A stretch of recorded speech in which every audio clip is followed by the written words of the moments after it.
지금은 조금만 운동을 하면요, 막 심장이 막 심하게 뛰고 숨도 막 가쁘고 그렇습니다. 영영 돌아오지 않는, 시간은 영영 돌아오지 않습니다. 2021년도 이제는 몇십 분 후면은 끝납니다.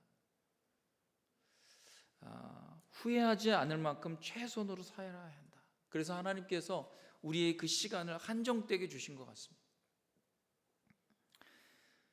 그런데 우리는 참 연약하기 때문에 항상 후회되는 시간들, 후회되는 발자취들을 남겨두는 것 같습니다. 잘 살았던, 최선을 다했던, 좋았던 시간도 있지만 후회스럽고 부끄러운 시간들도 참 많습니다. 여러분 한번 뒤를 한번 돌아보십시오. 뒤를 돌아볼 때 여러분 모든 시간들이 다 여러분은 좋았던 시간, 최선을 다했던 시간, 정말 만족했던 그런 시간들입니까? 어떤 순간들은 참 내가 이 선택 잘못한 것 같다, 정말 충분히 기도하고 충분히 주님과 함께 뭔가 씨름하고 그리고 선택했으면 참 좋았을 텐데, 또 어떤 것은 정말 그렇게 충분히 기도하고 선택해서 했는데 그 과정 가운데 참 후회스러운 그런 과정, 내가 조금은 더 정말 열심히 성실하게 신실하게 충성되겠으면, 내가 그때 너무 게을렀던 것 아닌가, 또 한편으로 내가 너무 내 욕심으로 내 뜻대로 하나님이 주신 이것들을 나만을 위해서 힘쓰고 애썼던 그런 시간들 없었습니까? 내가 정말 주님 뜻대로, 주님의 선하신 뜻대로 조금만 더 살아갔으면 더 좋았을 것을, 내가 왜 그때 그 시간들을 허비하고 지금 왜 내가 땅을 치며 후회하는가? 혹시 이런 건 없었습니까? 또 어떤 시간은 주님께서 이 시간 가운데 나에게 성령으로 충만케 하셔서 정말 진심으로 주님 앞에 매달리고 힘드는 가정이었지만 하나님 이 시간들 주님 앞에 정말 내어놓고 십자가 바라보고 나아갈 때 정말 놀라운 소망을 얻게 되고 또 그 삶의 열매가 있게 되고 하나님이 정말 기뻐하시는 그런 결과들을 얻었던 순간들도 있었을 것입니다. 내 세상에 어느 누구도 완벽한 시간은 없어요. 완벽하게 시간을 보낸 사람은 없습니다. 항상 이 과거를 보면 좀 안타까운 그런 순간들이 훨씬 더 많은 것을 보게 됩니다. 근데 참 감사한 거는요, 하나님이 우리를 만드실 때 참 망각하도록 참 만드신 것도 은혜라는 생각이 들어요. 모든 것을 기억하면은 참 좋을 것 같은데, 어릴 때 자녀를 키우면 그냥 머리가 좋아서 정말 기억력이 뛰어난 자녀를 보면요, 하나님께 감사합니다. 여러분 근데 생각해 보십시오. 모든 것을 다 기억한다 생각해 보세요. 이것이 은혜가 아닐 때가 참 많아요. 어떤 것들은 잃어버려야 되고 잊어야 되는 것들이 참 많이 있습니다.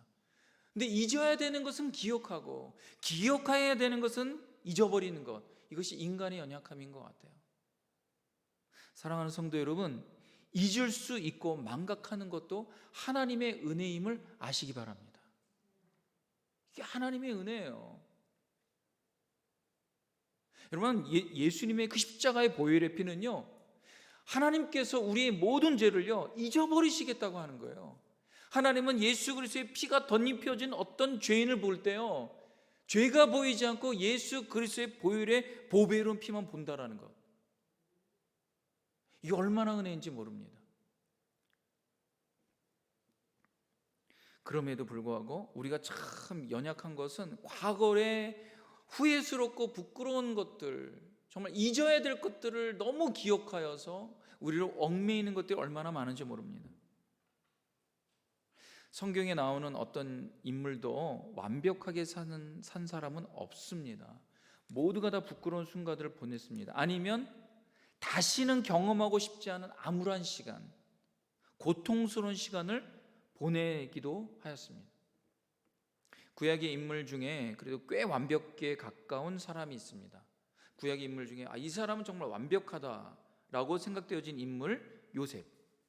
그런데요, 요셉조차도 13년 이상은 노예로 살면서 굉장히 굴욕적인 삶을 살았습니다. 억울하게 감옥 생활을 하면서 오랜 동안 보냈습니다.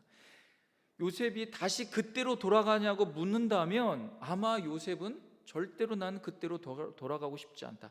다신 경험하고 싶지 않은 시간들이라 이렇게 말할 것입니다.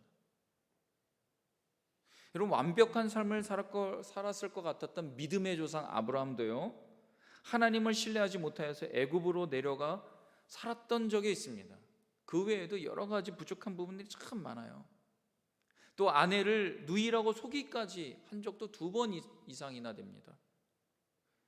그런데도 하나님은 아브라함을 사랑하시고 아브라함을 쓰셔서 믿음의 조상으로 만드셨습니다. 여러분, 다윗, 성군 다윗, 정말 골리앗을 쓸어 넘어뜨린, 모두가 다 존경하고 모두가 정말 닮고 싶은 하나님의 마음에 합한 다윗도요, 순간의 욕망을 참지 못하여서 밧세바와 불륜을 저질렀습니다. 이런 흑역사가 구약에 그대로 고스란히 있어요. 하나님께서 왜 다윗과 같은 사람의 흑역사, 누구에게도 정말 얘기하고 싶지 않은, 감추고 싶은 그런 흑역사들을 왜 그곳에 낱낱이 그 후손들이 다 보도록, 그 민족들도 보고 믿음의 영적 후손들이 우리들까지도 보면서 혀를 차는 그런 아픈 흑역사들을, 고통스러운, 부끄러운, 수치스러운 일들을 왜 거기에 놓으셨을까? 우리가 많이 고민해 봐야 됩니다. 심지어 다윗은요, 마지막에 교만에 빠져서요, 인구조사를 벌이기까지 합니다. 그것 때문에 수많은 사람들이 죽는 일들도 일어납니다. 성경은 이런 과거의 흑역사를 잊어버리지 않고 기술하고 있습니다. 그런데 우리가 성경이 이런 인물들을 뒤돌아보면서 깨달아야 하는 것은 뭘까요? 다윗이 이런 과거의 것들을 뒤돌아보면서 깨달아야 하는 것은 뭘까요? 과거를 보면서 한탄하면서 나는 왜 이런 인생을 살았을까 하면서 거기에 주저앉아서 낙심하고 역시 나는 안 돼, 이러한 그런 사람으로 살아가라고 하나님이 이런 이야기들, 정말 수치스럽고 부끄러운 이야기들, 고통스럽고 다시 경험해보고 싶지 않은 그런 이야기들을 썼겠습니까? 아니에요. 전혀 그렇지 않습니다. 그럼 왜 그런 걸 썼는가? 지금 우리가 읽고 있는 이 성경책은 과거를 돌아보는 성경책이에요. 요한계시록 빼놓고는 다 과거를 돌아보는 이야기들입니다. 근데 과거를 돌아보도록 하는 이유가 뭘까요? 한 해를 마무리하면서 뒤돌아보면서 우리가 자칫 빠지기 쉬운 실수가 있습니다. 어떤 것은요, 과거를 돌아보는 데 있어서 돌아보지 말아야 될 부분도 있어요. 그래서 잘 돌아봐야 되는 거예요. 잘 돌아봐야 되는 거예요. 그래서 어떻게 하면 잘 한 해를 돌아보면서 새해를 맞이할 수 있는지, 여러분, 그것이 송구영신 예배, 또 연말이 아닙니까? 세상 사람들은 다 흥청망청 연말에 사람 만나면서 먹고 마시지만, 여러분, 이 기간에 우리는 뭘 했습니까? 크리스마스 VIP 초대를 하고, 또 우리가 연말에 우리 송구영신 예배를 함께 드리면서 한 해 동안 과거에 우리가 돌아보면서 이 시점에서, 새해를 맞이하는 이 시점에서 하나님 우리에게, 나에게 귀한 깨달음을 주시길 원합니다. 이 연말과 이 연초를 통하여서 하나님, 내가 정말 주님이 나에게 주시려고 하시는 무엇인지 하나님 바라보면서 나아가길 원합니다. 이런 마음으로 우리 모인 건 아닙니까? 그래서 똑같은 시간을 보내지만 모두 다 크로노스에, 똑같은 크로놀라지에 24시간을 보내지만 모두가 다 똑같이 보내는 건 아니에요. 우리는 카이로스의 시간을 보내고 있는 줄로 믿습니다. 이 시간은 카이로스의 시간이에요. 주님께 예배하는 이 시간, 특별한 이 시간, 하나님의 임재가 있는 이 시간은 카이로스의 시간이에요. 그래서 이 송구영신 예배에 우리가 크로노스를 기다리면서 카이로스의 특별한 은혜가 임하길 주님의 이름으로 축원합니다. 오늘 누가복음의 말씀을 함께 나누면서 예수님이 이렇게 말씀하시죠. 한 번 더 보겠습니다. 62절 말씀 보겠습니다. 시작. 예수께서 이르시되 손에 쟁기를 잡고 뒤를 돌아보는 자는 하나님 나라에 합당하지 아니하니라 하시니라. 여러분, 성경은 다 뒤를 돌아보는 거잖아요. 과거의 역사를 모르는 민족은 미래를 계산할 수 없다, 미래를 계획할 수 없다, 이런 얘기 있지 않습니까?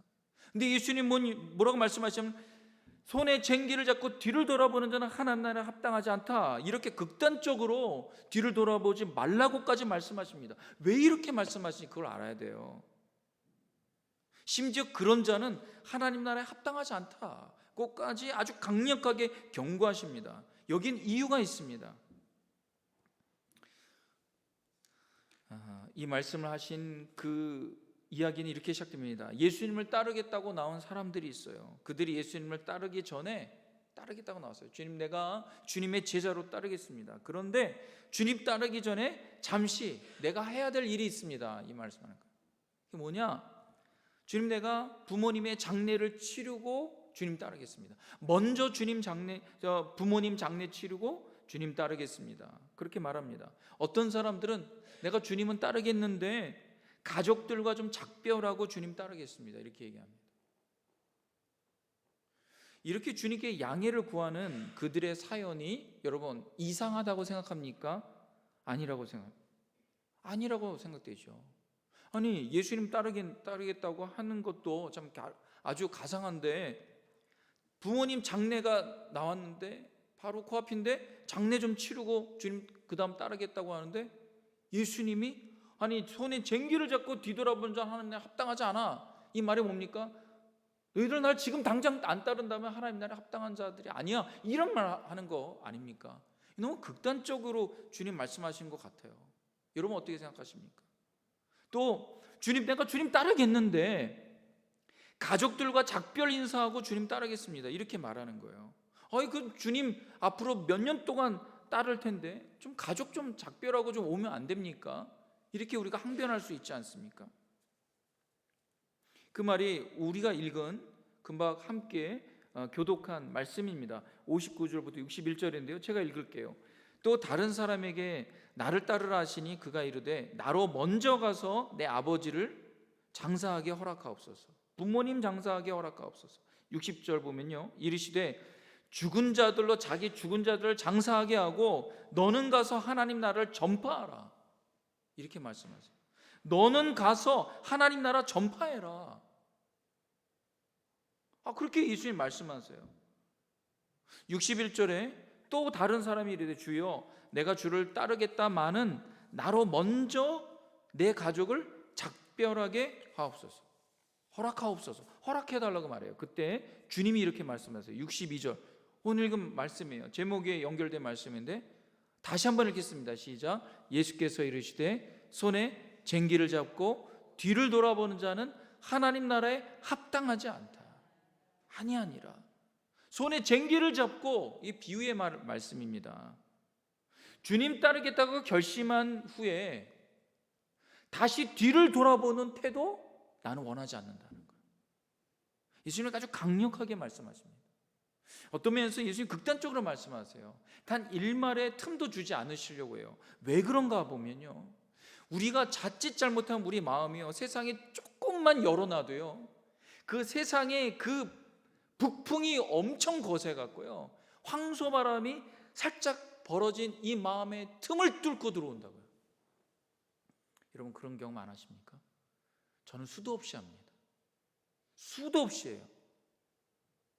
정말 주님 위해서 내 일생 다 바쳤습니다 이러고 목회자가 된 거예요. 여러분, 제가 쉽게 태어나자마자 응애예요 태어나서 선서 나는 목회자가 되겠습니다 이렇게 된 게 아니에요. 비록 저희 아버지는 제가 태어나기 전에 아들이 태어나면 목회자로 드리겠습니다 이렇게 했지, 이건 아버지가 드린 거죠. 저도 제 자유의지가 있는데, 저도 제 삶이 있는데, 주님이 저를 여러 번 부르실 때 제가 정말 두 손 들고 주님 내 인생 주님을 위해서 다 바치겠습니다, 그런 격정적인 결단의 소명의 콜링의 순간이 있었습니다.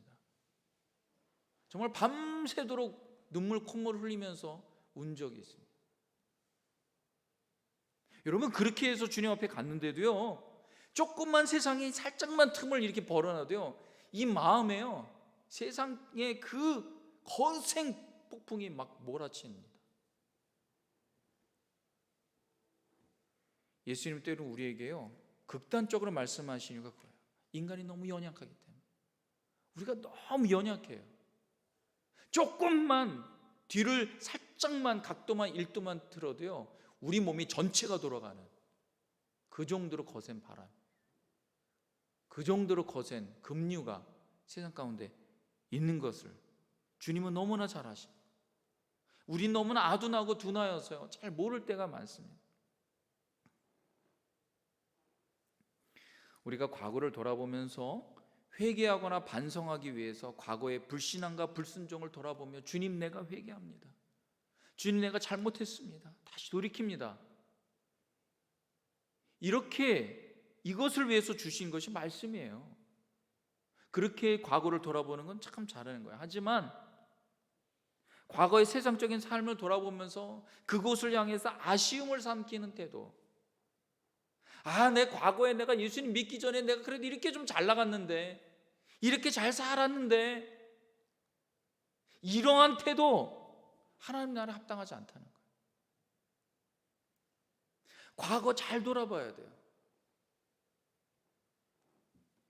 구약 성경에 잘못 돌아봐서 인생 전체를 망가뜨린 인물이 있습니다.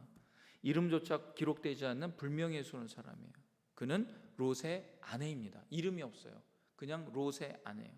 천사들이 소돔과 고모라에 살고 있는 롯과 그의 가족이 이제 그 도시와 함께 이제 망하게 생겼으니까 아브라함의 그 기도도 있고, 또 하나님이 또 롯을 긍휼히 여기셔서 하나님이 이제 심판을 내리실 때 롯의 가족은 살리시도록 하는 그런 마음이 있으셨어요. 뜻이 있으셨어요. 천사들을 보냈습니다. 소돔과 고모라에 보내서 롯의 가족을 이제 데리고 나와야 되는데, 얼마 안 있으면 바로 이제 하늘에서 불덩이가 떨어지는데, 촉각을 다투는 이 시점에서요, 롯의 가족들이 민기적거리는 거예요. 잠깐 지체합니다. 그것을 떠나고 싶지 않은 거예요. 천사가 올 정도면 얼마나 급박합니까? 또 천사가 와서 그 소돔과 고모라에 지금까지 했던 것에 아주 결정체와 같은 그런 아주 죄악된 그런 모습들을 거룩한 천사 앞에서도 행하려고 하는 그 일들이 일어났지 않습니까? 그러니까 하나님의 그 심판이 바로 코앞에 닥친 거예요. 그 모습을 단적으로 보여줍니다. 근데 그것을 보면서도 롯과 롯의 가족은 소돔과 고모라를 떠날 생각이 없는 거예요. 하나님이 얼마나 긍휼이 많으시냐면 잡아 끕니다. 천사가 두 손을 다 잡고 꼭 잡고 롯의 가족 4명을 양쪽 손을 잡고 막 잡아 끌면서 도망쳐 나옵니다. 그러면서 뭐라고 얘기하냐면 절대로 뒤돌아보지 말라는 거예요. 절대로 소돔과 고모라에 애착을 두지 말라는 거예요. 뒤돌아보지 말라고. 지금 예수님께서 하신 말씀이 바로 그 말이에요. 세상에 애착 두지 말라는 거예요. 나를 따르려면 세상 애착 끊으라는 거예요. 끊으라는 거예요. 조금이라도 마음의 문을 열면 거센 북풍이 확 몰아치는 거예요. 절대로 뒤돌아보지 말고 그냥 앞만 보고 가라는 거예요. 그렇게 천사의 손을 잡고 나오는데 롯의 아내가 내가 지금껏 닦아온 이 삶의 터전이 너무 궁금한 거예요. 애착을 버릴 수가 없는 거예요. 그리고 소돔 땅을 뒤돌아봅니다. 못내 아쉬워서 뒤돌아봅니다.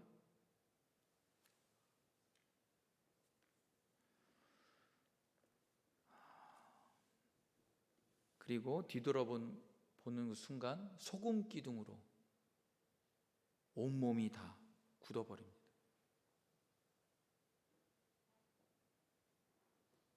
앞만 보고 가야 되는데, 앞만 봐야 되는데, 우리가 2021년도 마지막 날 이 송구영신 예배를 드리면서 한 해를 돌아보면서 잘 돌아봐야 돼요. 어떤 것은 돌아보면서 주님, 내가 회개합니다. 지금 내가 최선을 다해서 하지 못했던 것들, 게을렀던 것들 회개합니다. 어떤 것은 주님, 내가 주님 말씀 따라 순종했던 것들, 그래서 하나님이 이렇게 인도하신 것들, 비록 힘들고 어려웠지만 순종하여 나갈 때 하나님 이렇게 인도하신 주님의 은혜 감사합니다. 그러한 뒤돌아보면 참 잘하는 거예요. 그런데 애착을 둔 그런 뒤돌아보면 우리의 마음과 우리 생각을 소금 기둥을 만드는 거예요. 하나님 나라를 생각 못하게 하는 거예요. 우리 지난번 크리스마스 VIP 초대를 하면서 우리가 했던 것이 무엇입니까? 계속 집중한 건 아닙니까? 뭐에 집중한 겁니까? 영혼에 대한 집중. 여러분, 예수님께서 이 땅에 오신 이유가 뭘까요? 하나님은요, 태초부터 인간이 죄를 지은 그 이후로부터 예수님 보내실 때까지 한 곳에 계속 집중하셨어요. 내 아들을 보내야 되는데, 세상을 회복시키고 구원하기 위하여 심판에서 내 백성을 구원해야 되는데, 그것을 언제까지요? 예수님 오실 때까지 계속 집중하셨어요.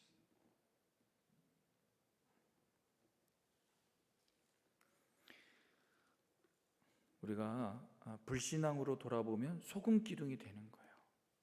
사랑하는 성도 여러분, 믿음으로 과거를 돌아보시기 바랍니다.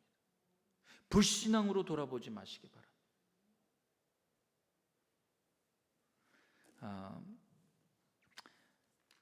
2차 세계대전 당시에 나치가 행한 만행은 참 상상을 초월합니다. 그 중에 유대인을 포함해서 600만 사람들을 수용소에서 죽인 것은 두고두고 기억, 정말 하고 싶지 않은, 그렇지만 기억해야 될 그런 인류 역사의 최악의 치욕이고 흑역사입니다. 인간이 이 정도로 타락할 수 있는가? 인간이 이 정도로 악행을 저지를 수 있는가? 최근에 있었던 20세기에 있었던 일입니다.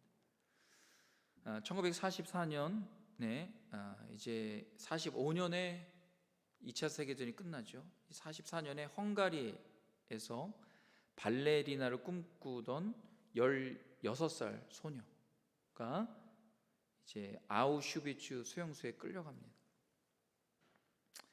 이때 이 부모가 나치에게 살해를 당합니다.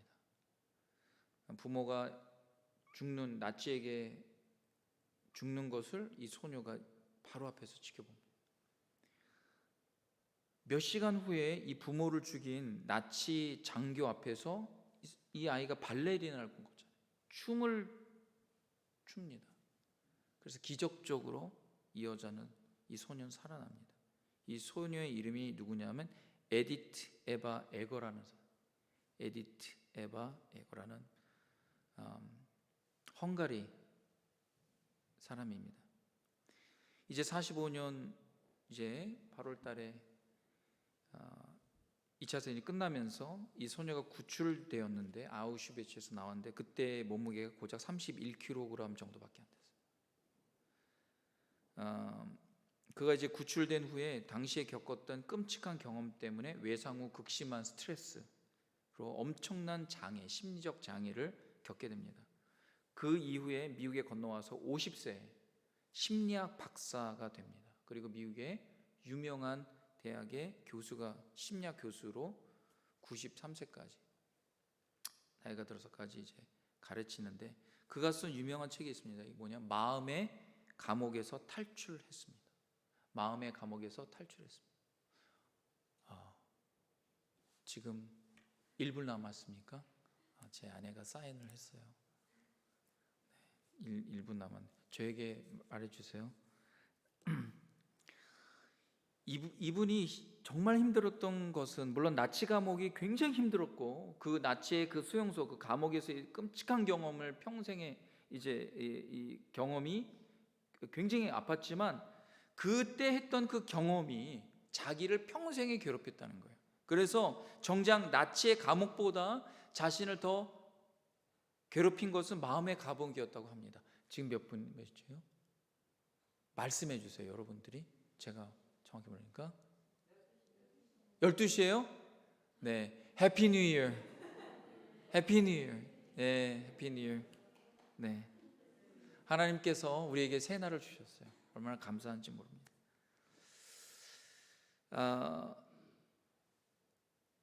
상상할 수 없는 그런 어려움이 있었죠. 그런데 이 과거의 이 끔찍한 이 경험이 자기 평생의 그 상처와 쓴뿌리로 남아서 자기를 괴롭혔다는 거예요. 그래서 나치에서의 감옥의 1년보다 자기를 더 괴롭힌 것은 자기 마음의 감옥이었다라는 것입니다. 그래서 쓴 것이 뭐냐?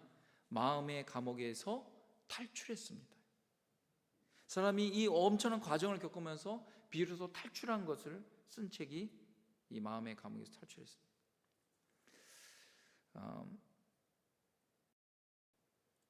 어떤 사람은 희생자가 되어서 여전히 과거에 살면서 고통받는다고 합니다.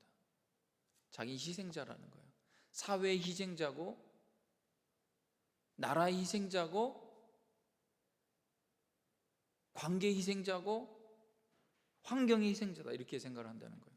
그래서 평생 고통받는 사람들이 있다는 거예요. 과거에 어떤 사람들은 가해자가 되어서 과거의 아픔을 또한 보상받으러 간다는 거예요. 내가 희생자니까 내가 가해자가 되고 싶다는 거예요.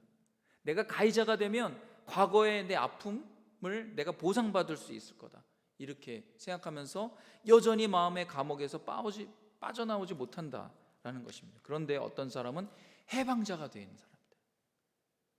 그래서 마음의 감옥에서 빠져나온다고 합니다. 사람들은 남들이나 상황 때문에 자신이 더 불행해졌다고 생각한다고 해요. 내가 당신을 만나서 불행해. 내가 이러한 백그라운드가 있어서 불행해. 나는 요거밖에 능력이 없어서 난 불행해, 이렇게 생각한다는 거예요.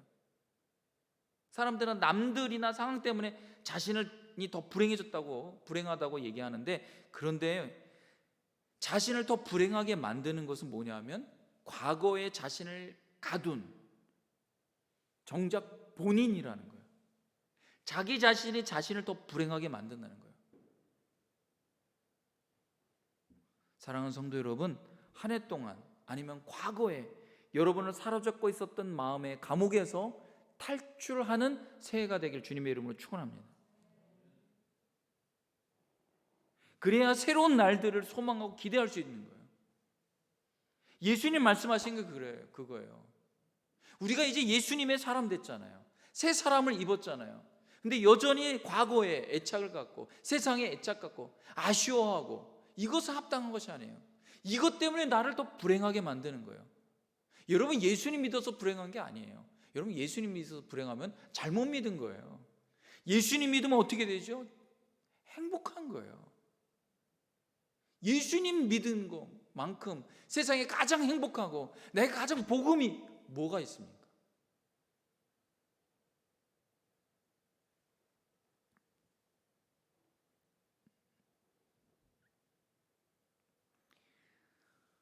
잠언 4장 23절을 우리가 참 꼭 기억해야 될 제 말씀인데, 지난번에 제가 한번 말씀 나눴는데요, 한 번 더 읽겠습니다. 잠언 4장 23절 다 같이 읽겠습니다. 시작. 모든 지킬 만한 것 중에 더욱 내 마음을 지키라. 생명의 근원이 이에서 남이니라. 마음의 감옥. 여러분, 과거를 잘못 불신앙으로 돌아보면 마음의 감옥에 잡히는 거예요. 여러분, 우리가 십자가를 바라보는 것은요, 그 마음의 감옥에서 해방시키는 거예요. 그래서 십자가를 바라보라는 거예요. 믿음의 주요 온전하게 하신 예수를 바라보자.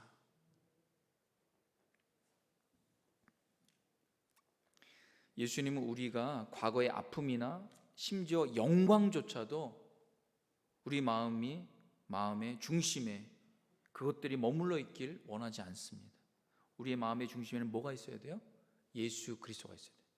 우리를 온전하게 하시는 예수님을 바라보시기 바랍니다. 복음이 중심이어야 돼요. 사단은 종종 우리 과거를 이용해서요, 우리를 꽉 사로잡아요. 주로 우리를 사로잡는 게 뭐냐? 우리 과거예요. 이전 것은 지나갔으니 어떻게 해요? 보라, 새 것이 되었도다.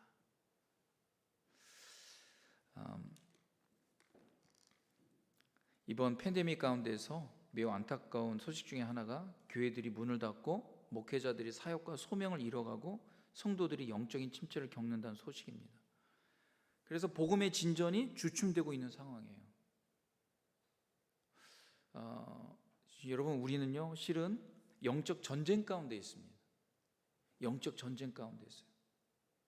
주님은 우리를 유람선 타면서 이곳에 보내신 것이 아닙니다. 세상에 전투함으로 교회를 세우라고 이곳에 보내셨어요. 지금 우리는 영적 전쟁 가운데 있어요. 이런 군인은 뒤를 돌아보면 안 돼요. 군인은 전진 앞으로 해야지 뒤를 돌아보는 순간 끝장나는 거예요. 이게 군인입니다. 사도 바울은 이런 영적 상태, 이런 영적 전시 상태를 분명히 이야기하고 있어요. 에베소 6장 12절 13절입니다. 우리 한번 다 같이 한번 읽어보도록 하겠습니다. 시작. 우리의 씨름은 혈과 육을 상대하는 것이 아니요 통치자들과 권세들과 이 어둠의 세상 주관자들과 하늘에 있는 악의 영들을 상대함이라. 그러므로 하나님의 전시갑주를 취하라. 이는 악한 날에 너희가 능히 대적하고 모든 일을 행한 후에 서기 위함이라. 이렇게 말하고 있습니다. 여러분, 우리의 씨름은 혈과 육이 아니에요. 우리의 씨름 뭐예요? 영적 어둠의 세력들을 향하여 상대하는 것입니다. 그래서 우리가 어떻게 해야 됩니까? 군인처럼 전신갑주를 취하라는 거예요. 왜? 악한 날에 너희가 능히 대적하고 영적 전쟁 가운데 전진 앞으로 하면서 모든 일을 한행한 후에 서기 위함인 거예요. 예수님은 우리가 전진 앞으로 하면서 서기를 원하시는 거예요. 우리 모두가 하나님 나라에 합당한 존재가 되길 원하신 것입니다. 오늘 말씀 마무리하면서 여러분에게 한 가지 말씀을 더 하고 마치겠습니다. 혹시 여러분 복음을 계산해 본 적이 있습니까? 복음 계산. 여러분 앞으로 새해 복음 계산 한번 해보시기 바랍니다. 왜냐하면 이게 마르티스 X 31과 연결이 되어 있어요. 예수님은 제자들에게 복음에 대해서 말씀하시면서 비용 계산을 해보라고 말씀하신 적이 있어요. 뭐냐면 예수님 따라서, 나 따라 예수님 따라서 복음 위에 사는 너희들의 삶과 또 그 복음 투자로 얻을 이유의 것이 무엇인지 한번 비교해 보라는 거예요. 그럼 복음 계산, 복음 투자 계산을 해보라고 말씀하시는 게 누가복음에 있습니다. 누가복음 14장 28절부터 30절인데요. 이 말씀 망대를 쌓는 비유를 통해서 예수님 믿고 따르는 복음적인 삶에 드는 투자 비용 미리 산정해 보라는 거예요. 그리고 나를 따라 보라는 거예요. 이렇게 말씀합니다. 한번 다 같이 한번 읽겠습니다. 시작. 너희 중에 누가 망대를 세우고자 할진대 자기의 가진 것이 준공하기까지에 족할는지 먼저 앉아 그 비용을 계산하지 아니하겠느냐. 29절. 그렇게 아니하여 그 기초만 쌓고 능히 이루지 못하면 보는 자가 다 비웃어. 30절. 이르되 이 사람이 공사를 시작하고 능히 이루지 못하였다 하리라. 비용 계산을 제대로 하지 않고 그냥 무작정 달려들었다가 공사가 다 마무리 못하고 중간에 중도에 끝나는 경우가 있다는 거예요. 그래서 예수님이 제자들에게 너희가 하나님 나라를 바라보면서 나갈 때 현실적으로 벽에 여러 번 부딪히게 되면 스탑하는 경우가 있는데 이렇게 되지 않도록 미리 계산해 보라는 거예요. 여러분, 우리가 예수님께서 아까 하신 말씀이 뭡니까?